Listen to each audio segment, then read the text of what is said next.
As mortes por caída accidental repuntan nun 50% nun ano. Cada día en Galicia morren 2 persoas de media por este motivo e outras moitas quedan con secuelas. Os máis vulnerables, os maiores de 80. Caídas fatais. Hoxe, no termómetro. 12:40 minutos. Ollo, presten atención a este dato, porque as caídas accidentais son xa a primeira causa de morte en España e tamén en Galicia. Bernardo, cal é a radiografía das persoas que sofren este tipo de accidente e onde ocorren?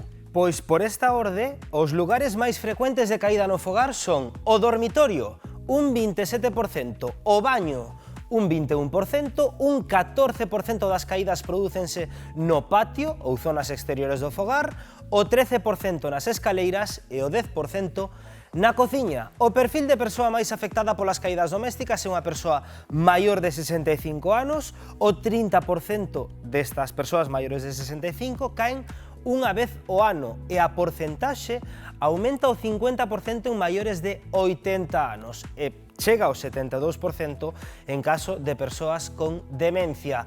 O perfil máis vulnerable, mulleres de avanzada idade con enfermidades crónicas polimedicadas ou en contornos pouco adaptados. E que consecuencias teñen estas caídas domésticas? Pois entre o 8 e o 10% lesións graves, sendo a fractura de cadeira a máis común e a máis custosa de recuperar e cunha mortandade de ata o 20% 6 meses despois desa caída. En España e tamén en Galicia, efectivamente, as caídas accidentais son a principal causa de morte externa, os chamados falecementos extrasanitarios, superando os suicidios e os afogamentos. Que factores influen?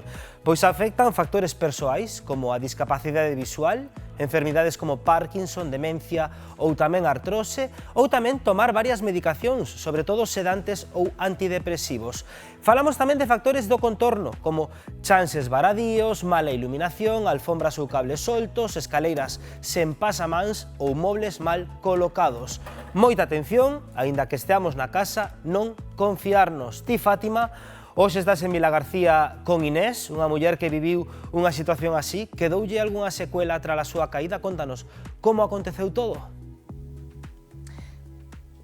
Pois así é, Bernardo, estamos aquí con Inés.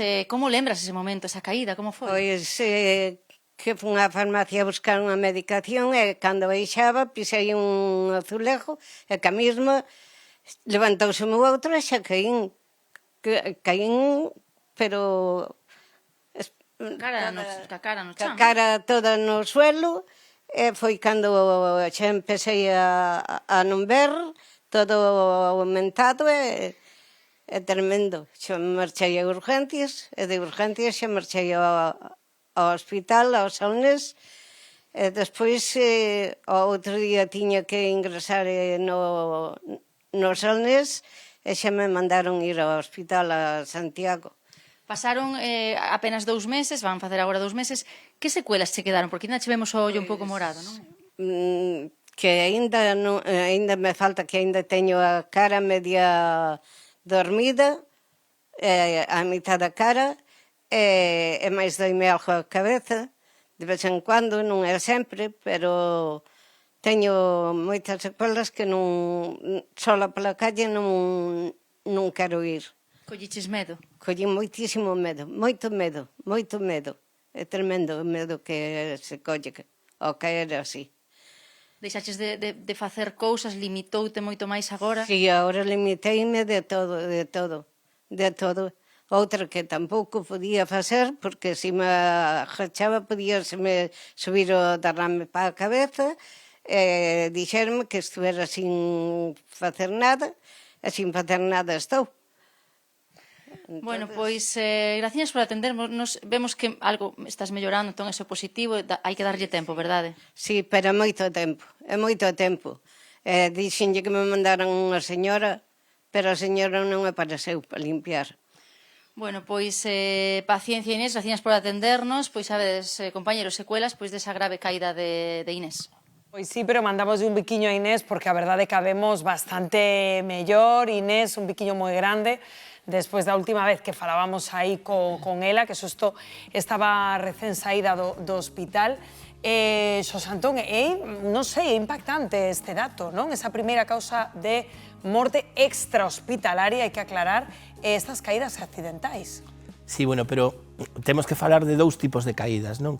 Unha é a que se produce dentro do teu domicilio, donde a veces, pois, xente que ten, pois, eso, Parkinson, demencia ou cualquier cousa, non, que pode pasar, xente que é imprudente tamén, porque as máis e as aboas a veces tamén son un pouco, queren facer moito e xa teñen unha idade, non? E despois está por outro lado que lle pasou a ela, que ela parece ser que foi na rúa, non? E iso xa é unha responsabilidade patrimonial que ten o Concello, porque ten que ter as rúas arranxadas. Para eso se pagan os impostos. En baldosas nas que... Claro, entonces aí xa é outra cousa, non? Son cousas distintas que teñen o mismo efecto, porque ao final é unha caída dunha persona habitualmente maiores, non? Pero son cousas distintas. Eu non sei, María, se na casa somos conscientes do risco que poden ter obxetos que temos no fogar ou que sea alfombriñas do baño, en fin, que nos pode matar, literalmente. Moitos peligros. Nun piso é todo moito máis cómodo, porque é unha planta, cas edades debías de vivir todo o mundo nunha planta sola, e facer as casas de planta baixa, porque pensamos que vamos ser sempre xóvenes, facemos 2 pisos e logo a convivencia é terrible. Sóname moitísimo este caso, porque tanto miña sogra como miña abuela caeron este ano as dúas. Entonces, miña abuela teñen 89 anos, o sea, que é o perfil perfecto. Van con bastón, ten xa inestabilidade, é xente maior que xa non levanta tan ben os pés do suelo, entonces van ben, pero xa tropezan, xa sacamos todas as alfombras, pero unha alfombra tropezas, as escaleiras, elas están acostumbradas a baixar unha escalera. Ahora xa puxemos unha rampiña, porque as casas da aldea casi todas son en escalera. Para baixar para a cociña hai unha escalera, para baixar para a eira temos escalera. Ahora puxemos rampa por todo, entonces o pasamanos, porque tampouco os podes limitar a que non anden, porque o medo xa o teñen, elas xa lle sentou ese medo. Isto que está dicindo María é importante, non? O adaptar a casa a vellez, non?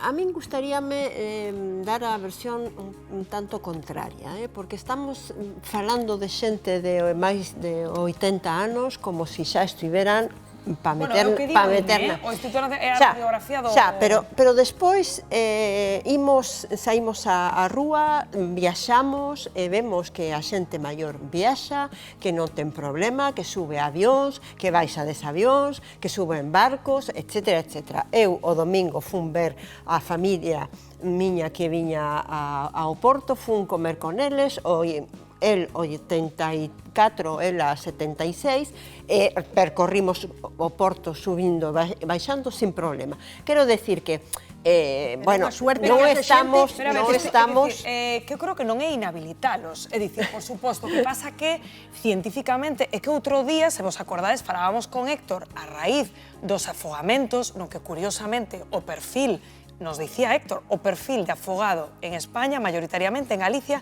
é xente maior, porque científicamente imos perdendo cos anos a sensación de risco. Claro, entón, pois, quizáis calquera de nós na casa ten máis coidado unha persoa maior, papá, que me estás vendo e sabes que estou todo o día dicíndoche coidado, que te sigues subindo aí a árbore como cando tiñas 20 anos. Eu estou con Carla en que sí que hai que fomentar un envellecemento activo, que implica, bueno, pois ter coidar esa mobilidade, ter unha vida pois de entradas, de saídas áxil, pero sí que é certo que imos perdendo pois cualidades, sobre todo dos 80 anos para arriba, e que as casas deberían ir adaptándose. Eu me refería sobre todo a esa muller que decía medo. A mí o que me... Instaurar o medo de sair á rúa, pois tampouco é a solución. Que tes unha experiencia traumática e sí, claro. O que pasa é que non se pode subir ás figueiras, por exemplo. No, eso non.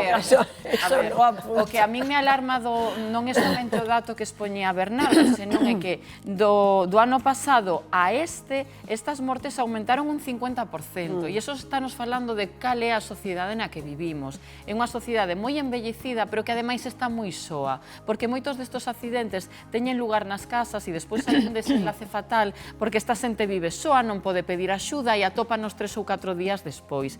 Entón, é un pouco un compendio de circunstancias, pero sí, envellecemento activo, gimnasia, dinamismo, porque iso é o que nos vai a salvar de todo. E tamén moito ollo, porque todos coñecemos a maiores que se colgan para Intrépidos, limpiar as persianas, intrépidos. os cristales. Bueno, por certo, 12:49 minutos, outro día tivo lugar un suceso en Cambados que nos chamou pois poderosamente a atención. Un home que estivo, fíxense, máis dunha hora atrapado no lodo, e que claro, imagínese esa situación angustiosa de que un vai camiñando por unha zona así pantanosa e que de súpeto se afunde e literalmente non pode sair.